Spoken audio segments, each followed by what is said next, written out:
Okay. Welcome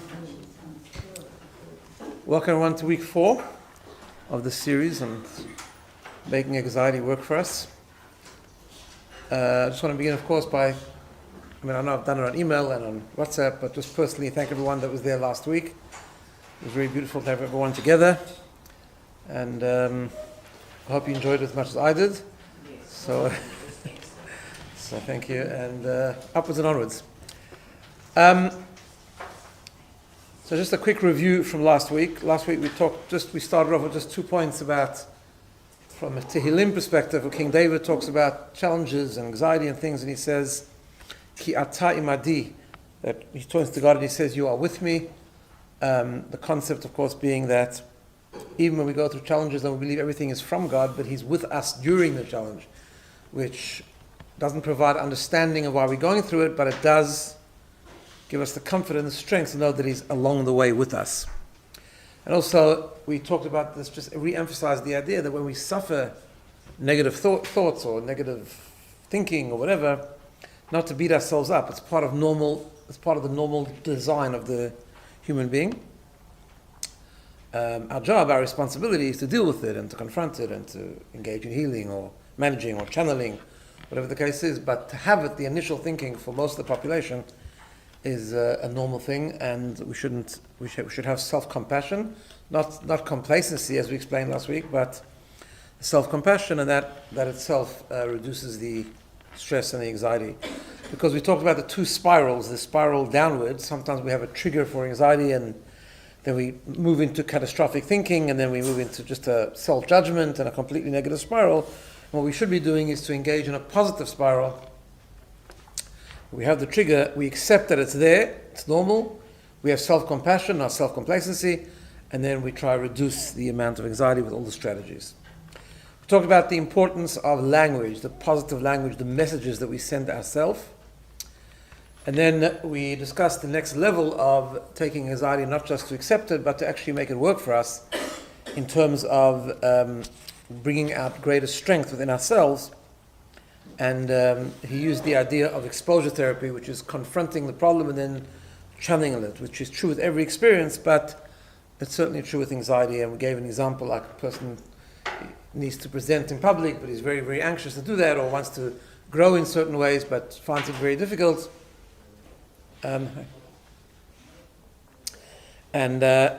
Just takes it on, confronts it, exposes him or herself to it, and then, of course, that reduces the difficulty. And this has all got to do with the idea that when we have any test, in Hebrew, a test is called nisayon, and nisayon comes to the word test, but comes to the word also of lifting up, which is, we use it for the good and we become stronger people. Just a thought before I continue into today's topic. I was just thinking about it this morning, because in the Jewish calendar, tonight and tomorrow is actually a special day. It's called Purim Katan. I'm not sure if you know what that is. Purim Katan means a minor Purim, because this year is a Jewish leap year, right? And in the Jewish leap year, we have 2 Adars. Now, of course, the festival that comes in Adar is Purim, which Purim is a very significant festival in the Jewish calendar, a festival of great celebration and happiness. But when we have 2 Adars, so we don't have 2 Purims, and for whatever reason the Purim is in the second Adar, but we still have a mini Purim, not with all the mitzvot and the Megillah and all the celebrations, but we mark the day in the first Adar. It's the 14th of Adar tonight, and we mark it by calling it Purim Katan, and it has certain ramifications halachically and in terms of certain things we do and don't do on this day and so on. But there's an interesting lesson that comes from Purim Adar, the Purim Katan, because Purim Katan is a day of happiness. We don't actually celebrate the way we do on Purim, but yet we call it a day of happiness. And there's a very important lesson in that concept, because in the classic work of Jewish law called the Shulchan Aruch, they discuss the joy and celebration of Purim Katan, and they say there's no real obligation to have a festive meal, for example, and to give mishloach manot and all that kind of stuff. But they recommend that we do try and emphasize the concept of happiness on Purim Katan, and that section of the Shulchan Aruch ends with the following verse.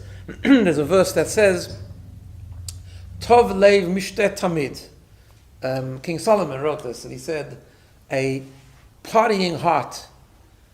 Tov leiv mishteh, lev mishteh means a heart that is joyous, a heart that parties and celebrates. Tov is very good, tamid, constantly, always good. So when in doubt, don't worry, it's like always good to be happy. But the commentaries go in great depth and really emphasize the whole idea of joy, right? Because, and this I think really is very much connected to what we're discussing, because the truth is that we have this idea in Jewish thought of constant happiness.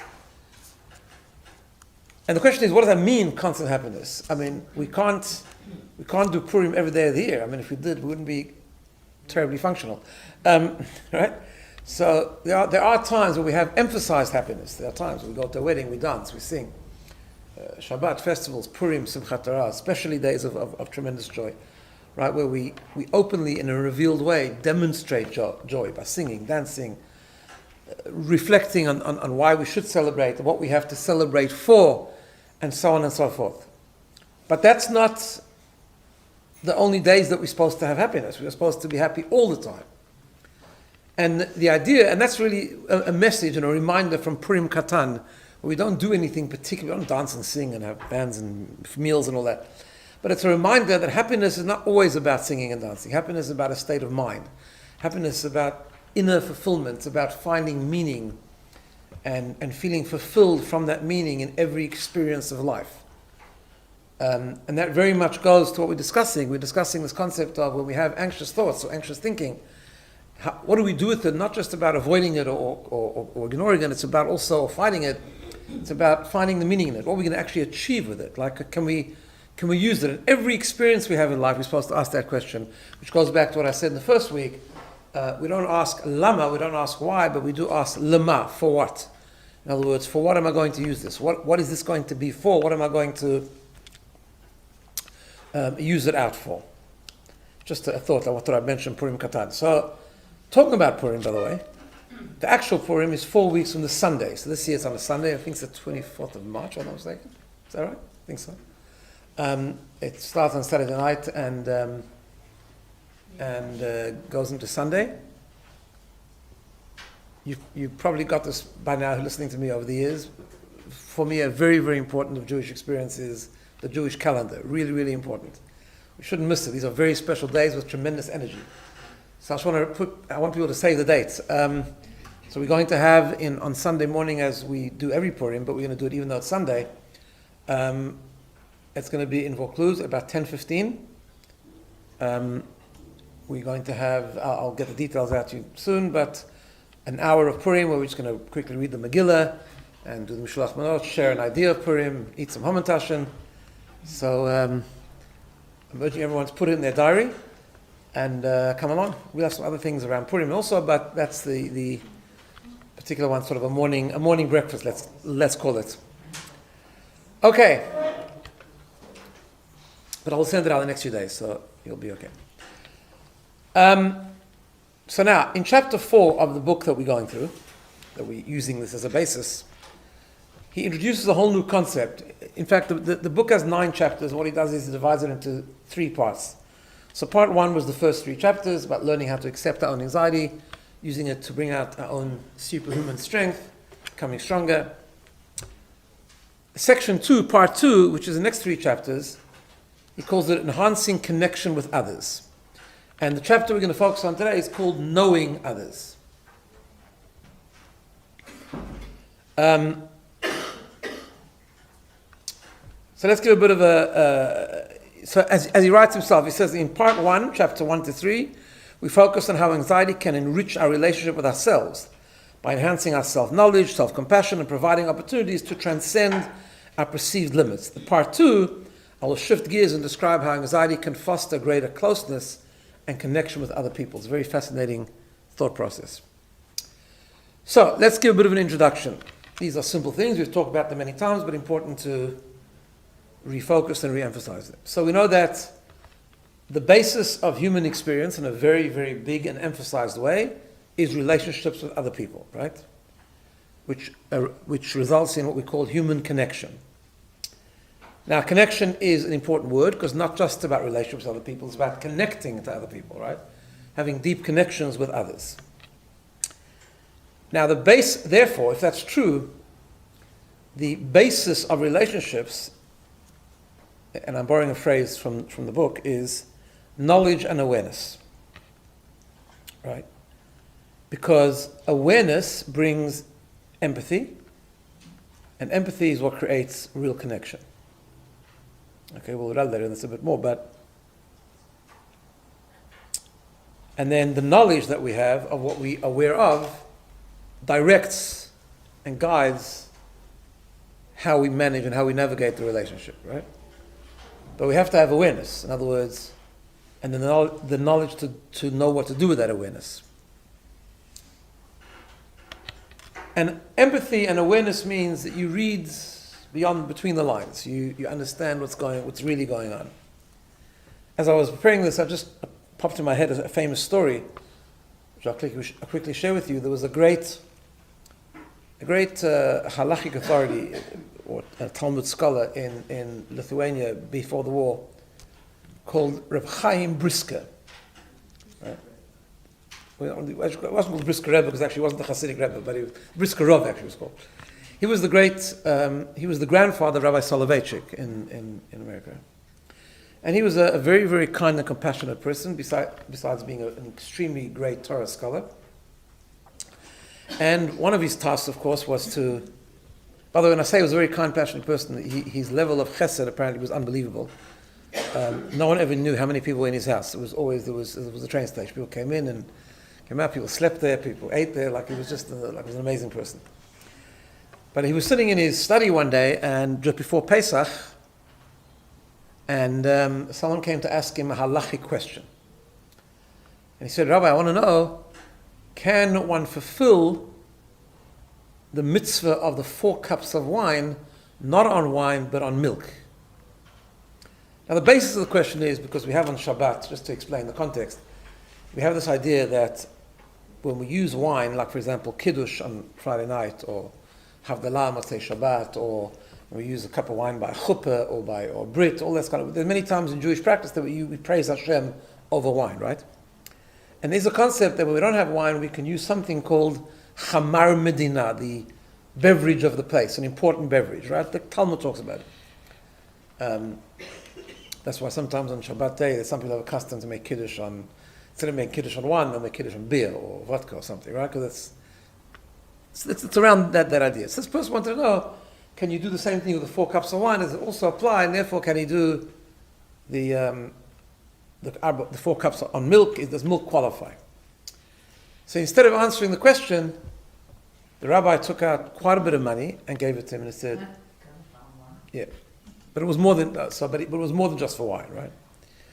And his students who were studying with him, and they were there when this question was asking, because that's how I used to work in the shtetl. Often you'd have a rabbi who was studying, he was teaching, and people would come in and interrupt and ask a halachic question. He would answer them, but it was part of the teaching because that's how people learned. It was like an apprenticeship. So they would listen to the question that people were asking, and they would learn and be trained, so to speak, of how to answer them, right?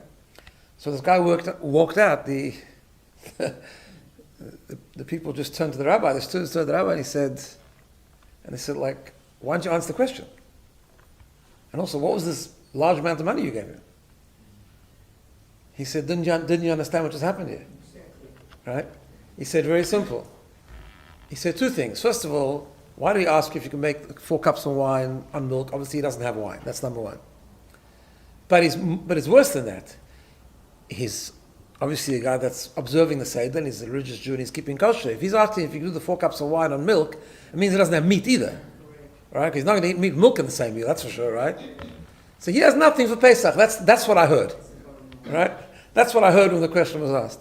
So instead of answering the question and going into halachic intricacies whether wine would qualify or not qualify, I found some money and gave it to him and told him to go make Pesach. Right? It's just an example of what I mean by awareness. Like awareness, which leads to empathy, means noticing, being aware. And being aware can express itself in many, many different ways. But one of the ways is understanding what is really being said, not what's physiologically being said, right? That's a very, very big difference. The great news is as he brings it in his book also, going back to the book, that these things can be learned. Now, why do I say that? And I'm going to go off a tangent a little bit here, because one of the great discoveries, or one of the great highlights of positive psychology in the last number of decades, is that human beings, I mean, this is an old Jewish idea, but in modern psychology it's much more emphasized. Please come in. Right? That people can actually learn good quality traits. They can learn good personality traits, right? Martin Seligman talks about this, others talk about it, right? Now, that doesn't mean to say that we all naturally have the same personality. We don't. Some of us have more complicated personalities than others. And we each have our area of complication, right? That's how it works.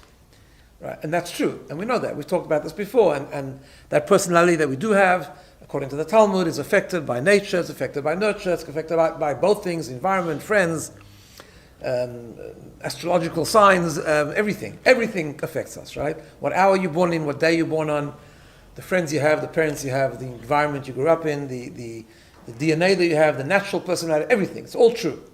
But, as we've said many times, it's all true, but we're not bound by any of it, because we actually can learn and to improve, right? So now there's a lot of literature in the modern psychology world. There's a huge amount of literature on learning resilience, right? You can learn to be resilient if you're not naturally resilient. I mean, lucky is the person who's born naturally resilient. Or maybe he's unlucky, actually, because when you learn something, it's actually stronger, right? So it's not so simple. Being born an angel is not necessarily such a good thing. But anyways, that's a separate discussion. But Martin Seligman wrote a book called Learned Optimism, right? We can learn to be more loving and caring. And yes, we can learn to be aware and to have more empathy. We can learn it. Now, I'm mentioning empathy with emphasis because it's a subject of today's discussion, but also it's as we heard me say before, it's a very important topic nowadays, because actually empathy is on the decline in our society, because people are aware less. We are much less aware. We pay less attention, and we're less aware of what is going on around us. Probably mostly to do with the devices that we keep looking at, and the fast pace of life and all other things. Now, why is that true that we can learn?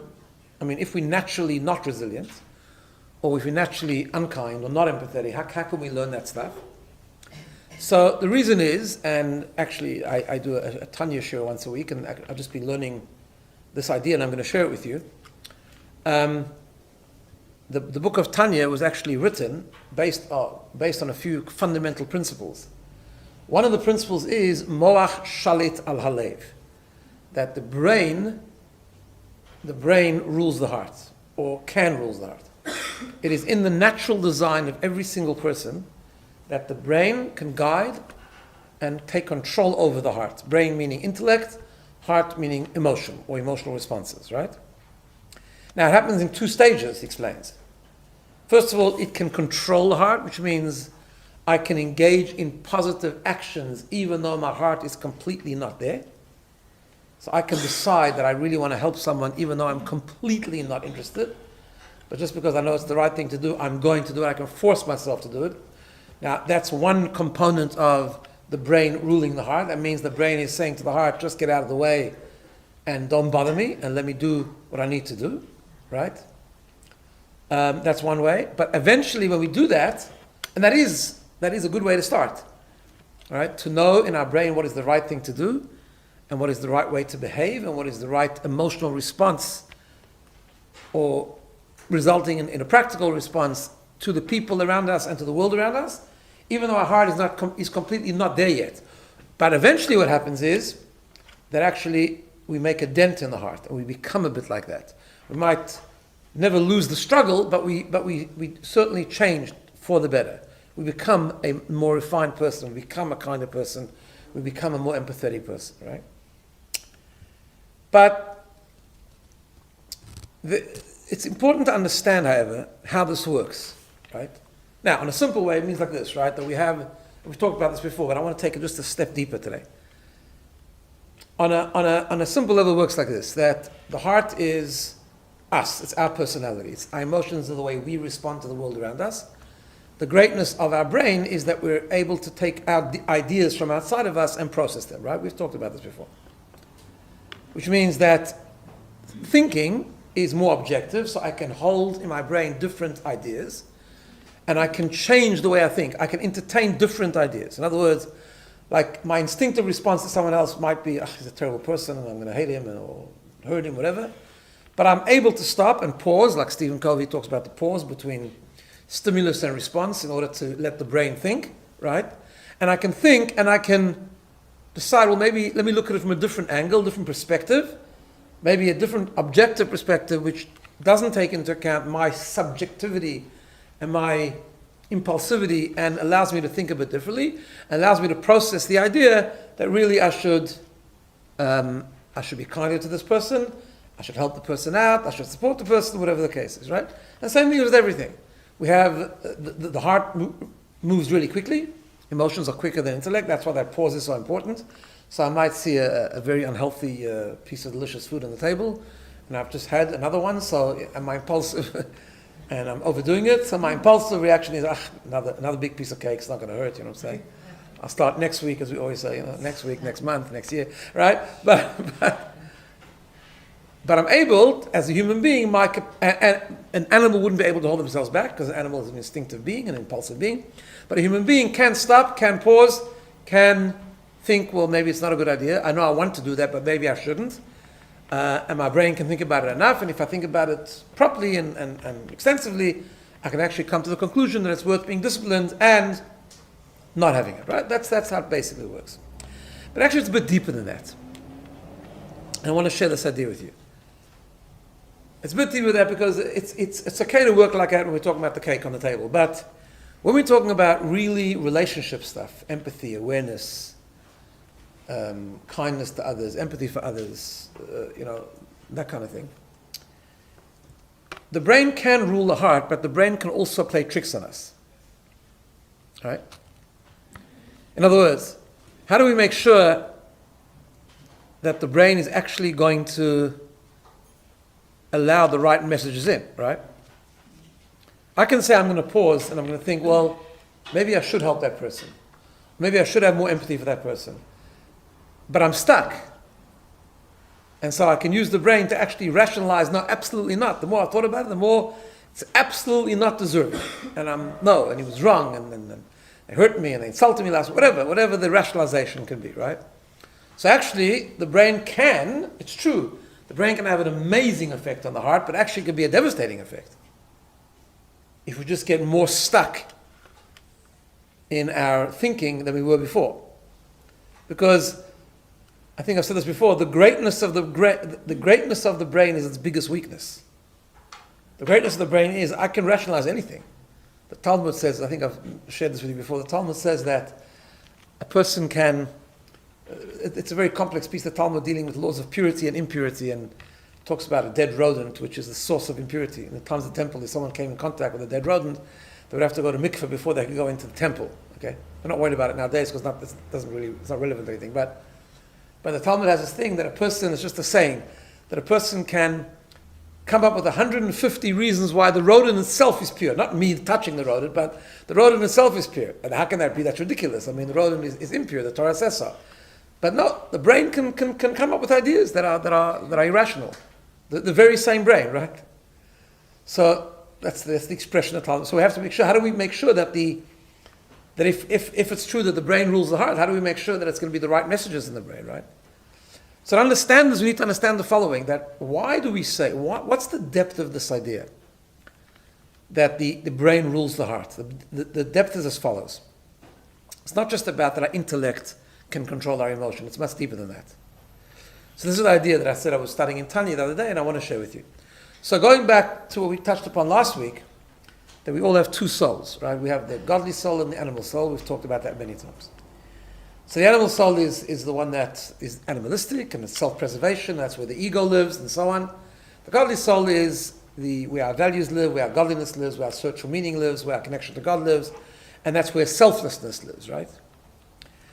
Now, what's interesting is the following, that in the book of Tanya, he talks about, he gives it the physiological imagery, and he says, in the person, both souls are struggling for control over the human experience, right? But where do they start from? So he has this very interesting imagery, and he says that the animal soul lives in the heart, and the godly soul lives in the brain. Why? So the concept is as follows. You know, we've often talked about the 10 powers of the soul, right? The 3 intellectual powers and the 7 emotional, yeah? I'm assuming everyone remembers, right? Yeah, we've studied it many times.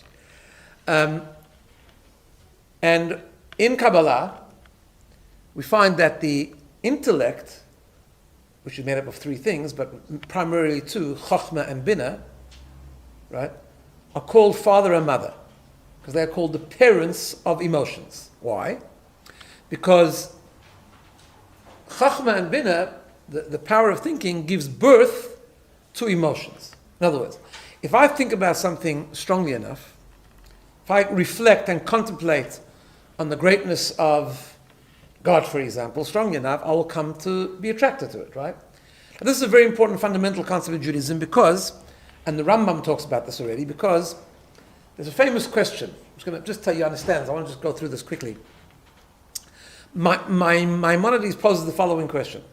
There's one of the mitzvot in the Torah, some of the mitzvot in the Torah are emotional mitzvot. You've got to love God. That's what it says. We say it in Shema. Ve'ahavta et Hashem elokecha. You should love God. And by the way, loving God doesn't just mean I think it's a good God and I'll try to do him a few favors here and there. Love God ultimately really means to actually feel. It's a romance, to really feel love for God, right? So the Rambam poses the following question. How can there possibly be a commandment to love something? Maybe you don't love it. You follow? In other words, like this. Someone can command you to do something and you can do it even if you don't want to. Right? I can eat a certain food even though I don't like it because I know it's healthy, let's say. Or I can help someone even though I'm not interested. I can do an action even though I don't like to do it. So most of the mitzvot of the Torah are action-based, right? So we committed to God. You know, when the God gave the Torah, we said we'll do things even though we don't like to. We'll try and understand them later. Fine, okay. But we can do things. But how can you command someone to love? You either love him or you don't. It's very simple, right? You must love that person. I don't. He annoys me. What do you mean, right? So same with God. How can you command? I have to love God. And Rambam already, and then later in Kabbalah and Chassidut, it's very, very much talked about. The commandment is not to love God. The commandment is to understand God, to study Him. Because the more you study Him, and His greatness, and His infinity, and in the fact that He's the source of everything, and the source of all life and all blessing, and that everything else is really secondary and subservient to Him and insignificant in His presence, you will come to be attracted to Him. That's the mitzvah. Engage in understanding His greatness. Because the more you do that, the more you'll give birth to the emotion. Is that clear? Right? And therefore, I can't wake up one morning and say, I want to do the mitzvah of loving God. I can wake up one morning and say, I want to do the mitzvah of putting on tefillin and putting up a mezuzah. That I can do it. You can't just wake up one morning and say, today I'm going to do the mitzvah of loving God. No, loving God, the mitzvah is not just to love Him. The mitzvah is to study Him. Learn about Him constantly, the more you can, right? And same thing with everything. So that's why in Kabbalah, the intellectual powers, Chacham BINA, are called parents, and emotions are called children because the emotions are born from the thinking process. However, that's only true with the godly soul, not with the animal soul. Why? And that's why in Tanya it says the godly soul lives in the brain, but the animal soul lives in the heart. Why is that? The animal soul, by definition, is animalistic. What's the definition of an animal? An impulsive being, an emotional being, where the emotions are instinctive and impulsive, right? So you don't have to study the greatness of pizza to love eating it. You just like it. That's just, you love it, right? That's what it is. So some things that are pleasurable and animalistic and physical and materialistic, we don't have to study because animal soul just kicks in right away. You see something that is not good for you, but you like it, it's pleasurable, animal soul goes for it. Let's charge, let's love it, let's connect to it, right? So in the animal soul works the other way around. That's why the headquarters of the animal soul is in the heart. Because it works the other way around. The animal soul works that it just impulsive ignites an emotion. Now what's the purpose of the brain then? The purpose of the brain is to figure out how to get what I want. Or to post-rationalize it, or to explain myself away. Right? Now, what's the fundamental difference between the animal soul and the godly soul? If we had to put it into one sentence, the animal soul is about me, my ego, myself. The godly soul is about my ability to connect to something higher than me. Right? Higher than me. Something godly, something beyond me, something that's not me. It can be about God, or it can be about helping another person, making room for another human being. Going beyond, putting myself to a side so I can help someone else. Right? Now let's go back to the principle of learning good personality traits. It's not just about self-discipline and about thinking, making decisions. It's much more than that. In order for us to make sure that our brain is processing information that is going to affect the way we feel, the point of discussion here, for example, is the concept of empathy, using anxiety for empathy, which we're going to talk about in a moment. I need not just about thinking. I first have to make sure I'm connecting to my selflessness, which is in my godly soul. I have to make a commitment that I'm willing to go beyond myself. I'm willing to untrap myself. I'm willing to be unstuck and to attain something that is beyond me. Because if I don't do that, the brain won't control the heart. Because if I don't do that, what will happen is my brain will just feed my own ego and post-rationalize everything that I want to do. Does that make sense? Yeah? So therefore, yes, the thinking behind that we can learn empathy and we can learn optimism and we can learn resilience and all that is true. The basic idea is because the brain does rule the heart. But it's more than that. The brain will only rule the heart if we tap into what lives in the brain, which is the godly soul, our godliness. In other words, our ability to go beyond ourselves, ability to say, it's not all going to be about me. Once we make that commitment, we're on the way. Then we can engage in thinking. So then what do? But I'm not feeling that way. I'm feeling very much about me. You are, because your animal soul is in your heart and it's kicking in very strongly. But if I'm committed to tap into my godly self, my selfless self, then I'm able to say, okay, so what study do I have to do to make sure that I'm kinder to the other person, that I'm more empathetic to the other person, that I'm going to be more kind to other people, that I'm going to make room, I'm going to see other people's perspective, I'm going to be more tolerant, I'm going to be kinder, more spiritual, and more godly. Okay? Now, let's go back to the discussion. Sorry, it was a bit of a tangent there. So, one of the ways we can actually be more aware of other people, based on what we started with, that the basis of human experience is relationships, and the basis of relationship is knowledge and awareness, which leads to empathy. How do we use anxiety for that? What's that got to do with anxiety? So going back to the book, he tells a story of a guy called Kurt that came to see him when he was 19 years old. He was an interesting person. I'll give you the story just briefly. He came because he was in a very wealthy family, and there was a couple of kids in the business. He was, I think, 19 at the time, and his parents were concerned about him because he wasn't succeeding in college the way they wanted it to him. He was very good in socializing with friends. He was very good in dealing with other people, but he was not doing that well. He actually didn't think he was a problem, but his parents thought it was a very big problem, and therefore his parents said that they would pay for the therapy.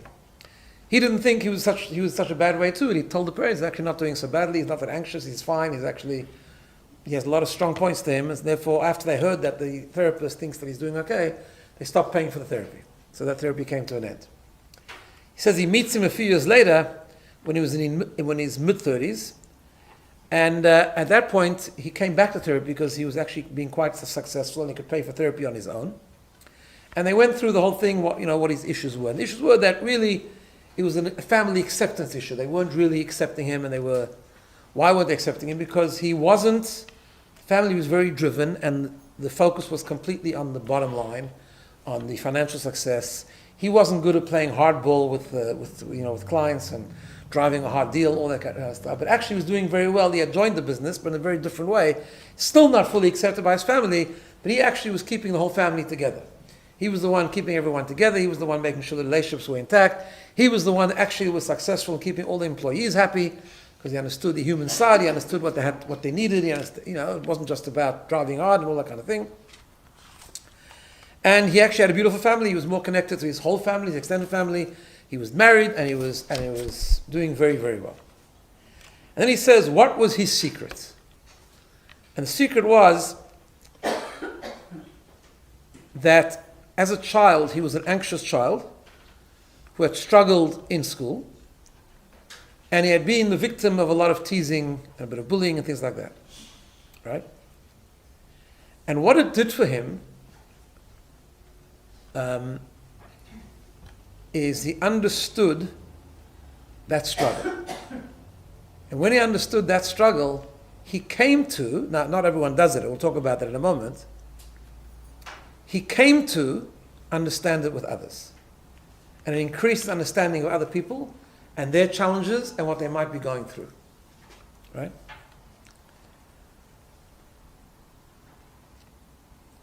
Now, he didn't fit into his family culture, and many people saw his strengths as actually a weakness, because they saw him as being soft with other people. And kindness, unfortunately, sometimes, particularly in the business world, is seen as a weakness a lot of times, right? Because very often today, people, as he puts it, prioritize productivity over relationships, which is sad, right? But nevertheless, he was actually a very special person, and he understood others, and he was able to help others and connect to others and empathize with others in ways that other people couldn't do. Now he mentions an interesting thing. He says some people think that when you go through hardships like that, particularly when you're young, you actually becomes harder for you to see other people. Now that does happen sometimes, and we'll talk about that. Give me 1 second. He calls it compassion collapse, right? But he says studies coming out of different colleges who study these things actually say that most people who have faced significant adversity do not experience compassion collapse, right? Which means shutting down continuously, confronted with suffering of others. On the contrary, there are people that can't do that. Once they suffer themselves, they just can't handle the suffering of others, right? But actually, people generally who have suffered in terms of their own emotional traumas and challenges when they were young, actually have more compassion and understanding of other people, which I thought was quite interesting, actually. But apparently that's the thing, right? Now, why is that true? First of all, we have a thing in Pirkei Avot. He doesn't bring this, but I'm just going to elaborate a bit. And that is that there's a famous passage, Al tadin es chavrecha ach tagia limkomo. Do not judge another person until you have stood in their place, right? I think the modern way of saying it, until you've walked in their shoes, right, kind of thing, right? It's a fascinating thing, this.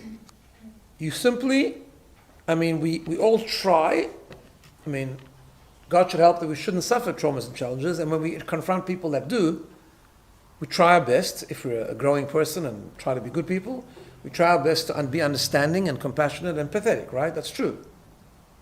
But actually, we never really understand them unless we've experienced it, right? And there's a certain amount of empathy and a certain amount of understanding and a certain amount of connection that a person who has gone through a similar thing can apply to other people. There's no question about it. And also a tremendous amount of judgment that becomes removed, right? At the end of the day, if we've never experienced it and we see someone going through a challenge, consciously or sometimes subconsciously, there's a little bit of judgment, like how come they went through it and what did they do to cause it and lots of other things. If we've experienced it, it's a completely different thing. However, here's the however, right? And the same thing is when we experience anxiety, we can channel it and use it out like that. However, we need to understand one thing, compassion collapse, as we said before, is still a real thing. And how do we prevent it? This is the look of life we have to have. And it's the perspective on challenges that we have to have, right? We can only not shut down if we don't give in to victimhood. And victimhood means when we start defining ourselves by the challenge that we have and blaming everyone else for it, right? Which people do. When you do that, you shut down. Because life is dark, life is bleak, why did it have to happen to me? It's unfair, it's everyone else's fault, and I'm not interested in anything and anyone and everything, right? Now, part of not becoming a victim The opposite of not becoming a victim is taking responsibility. Now, what is taking responsibility? Responsibility is different than blaming. I don't mean when we say we should take responsibility that we should blame ourselves, God forbid. Because maybe it is because of other people. Maybe it is because people traumatized me when I was a child, or whatever the case is. But it's not the point. The point is, I am my world, I own myself. Right? Responsibility means that what has happened to me doesn't define me. It's not me, but I'm the only person that can do anything about it. It's mine. It's not me, but it's mine. Very big difference. If it's me, I won't be able to rise above it, because that's me, so I can't change. If it's not me, but it is mine, then it's mine to deal with. No one else to deal with, it's mine. Right? And that's a very, very healthy. And I think when he says that people who have gone through challenge are able to understand the challenge of others, I think, and not have compassion collapse, in other words, they're able to see the suffering of others and connect to it and really have deep empathy for it, are those people who aren't victims, who have taken some responsibility for their own destiny, who have worked with themselves, who have battled through it, used it out, given it purpose, given it meaning. Those are the people who understand it, understand what can be done with it, and those are the people who really have owned it. And when you've owned it, you understand it in someone else as well. The way to fall into being a victim is to blame. Right? And blaming just leads to more self-absorption. Everyone is out to get me. I had nothing to do with this, and I have nothing to do with this, and it's not mine. It's how I've become because everyone else has done this to me. And then you retreat and you wallow in your own sorrows, as I say, right? And you become self-pity and self-absorption, and then you do shut down. But if we don't shut down, in other words, if we don't blame, if we take responsibility and we say, it's irrelevant whose fault this is. I mean, the only relevance of it is to understand why it happens so we can help others. But in terms of my destiny, in terms of my journey, it's irrelevant, and therefore I'm going to take responsibility for this. It might take a long time, and you have to give yourself time. We've talked about this before. It doesn't happen overnight, and so on. We have to acknowledge the pain, but still at the same time, it's ours to confront and to deal with. Then actually the challenge makes it easier for us to notice what others are going through as well, to appreciate what others are going through. There's a woman called Dr. Marshall, I don't know how to pronounce this, Linhan or something. And she developed this therapy called DBT, dialectical behavior therapy. It's an offshoot of CBT. I'm not going to go into it now, but the two fundamental principles of it is that accept life as it is, not as it is supposed to be. In other words, no one looks for challenges. We don't look for challenges, but when it happens, this is what life is at the moment. Acceptance of what it is. And acceptance, by the way, goes with responsibility, because if it's mine to deal with, I accept that it's there, right? And secondly, change is necessary for growth and happiness, which means I need to do something about it, right? So therefore he says, people with intense anxiety, therefore, if they can go through this properly, often learn value, and by the way, it's an amazing therapy today, it's very commonly used. I missed out the most important part. She actually developed this because she went through challenge. She went through anxiety.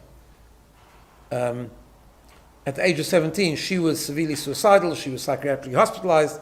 She was misdiagnosed, all sorts of things, and she went to a lot of harsh therapy, and she decided, I can't. She suffered a lot.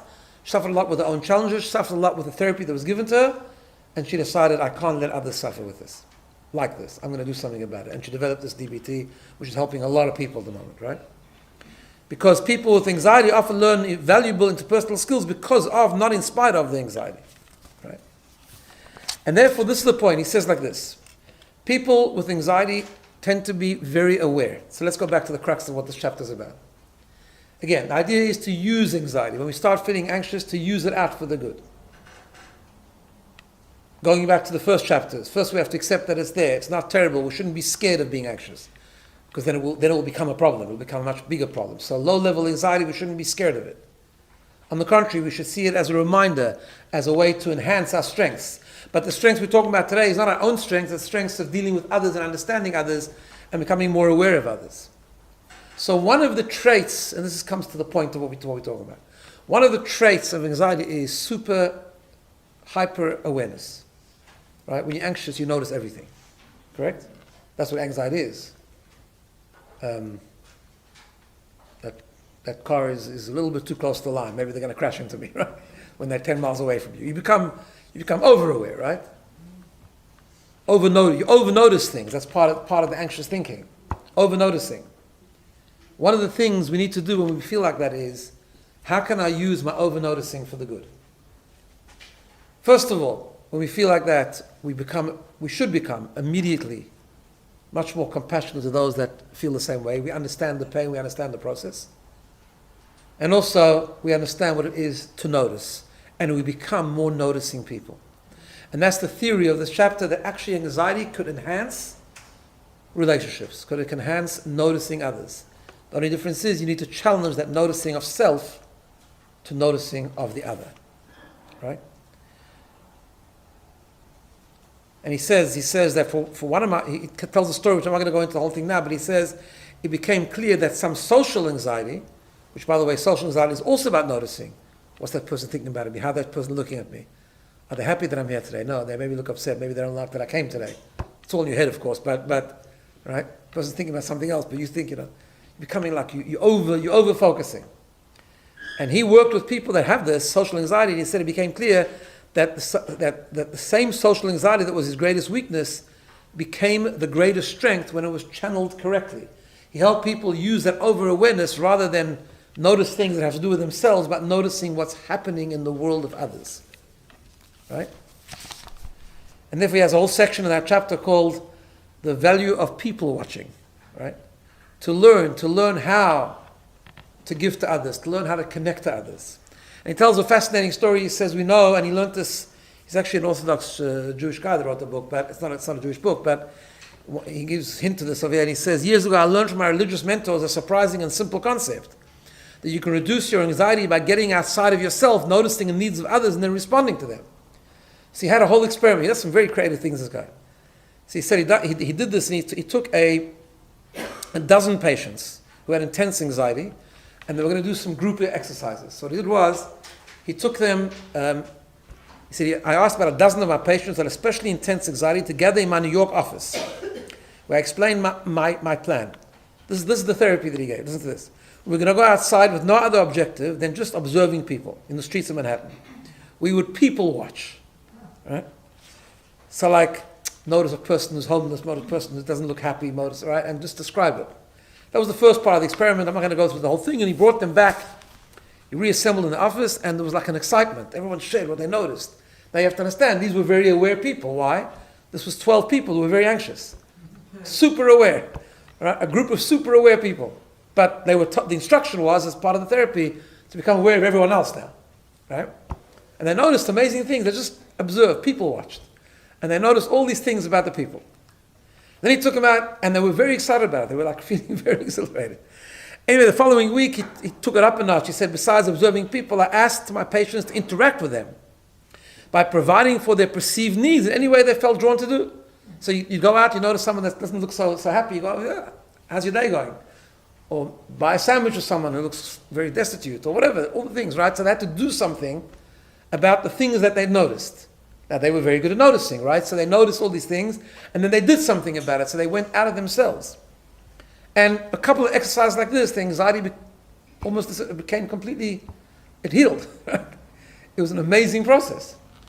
What was he doing? He was just using the anxiety, instead of getting trapped within yourself, to actually become aware of others.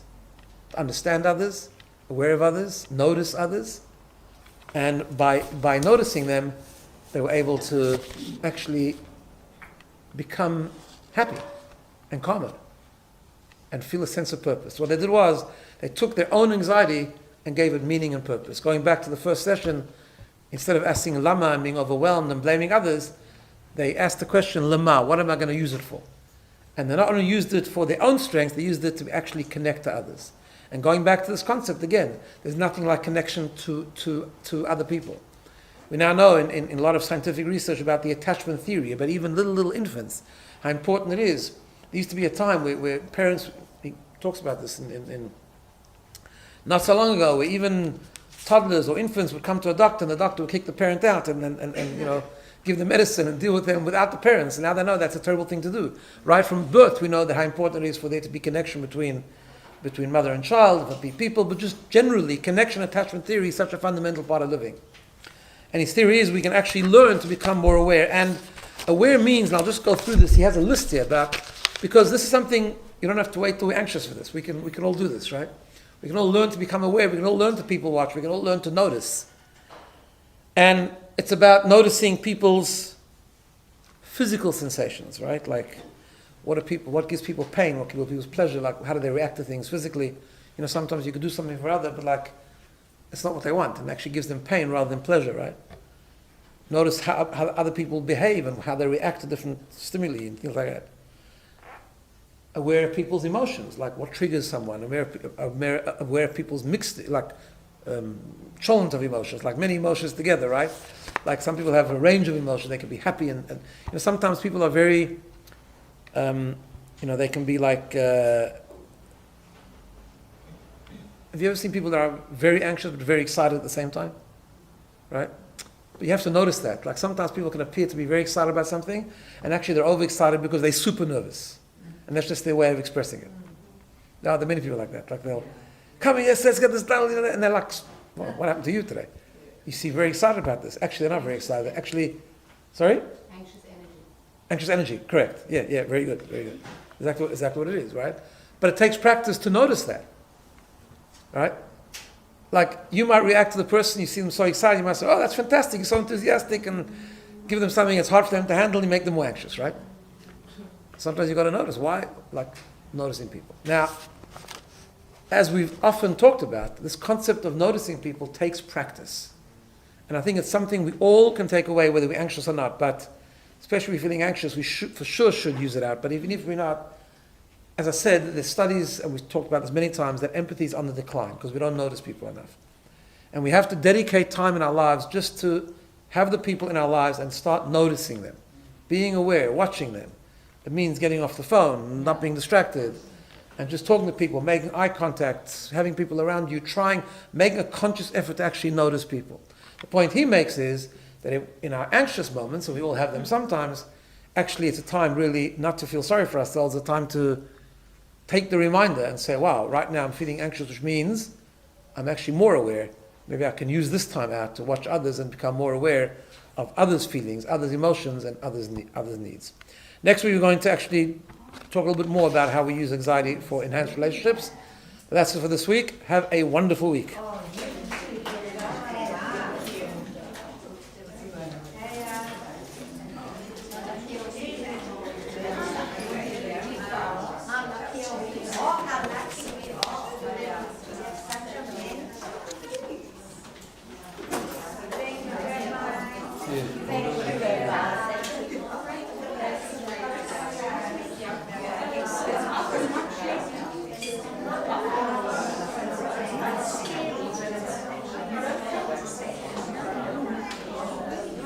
You get the mix, right?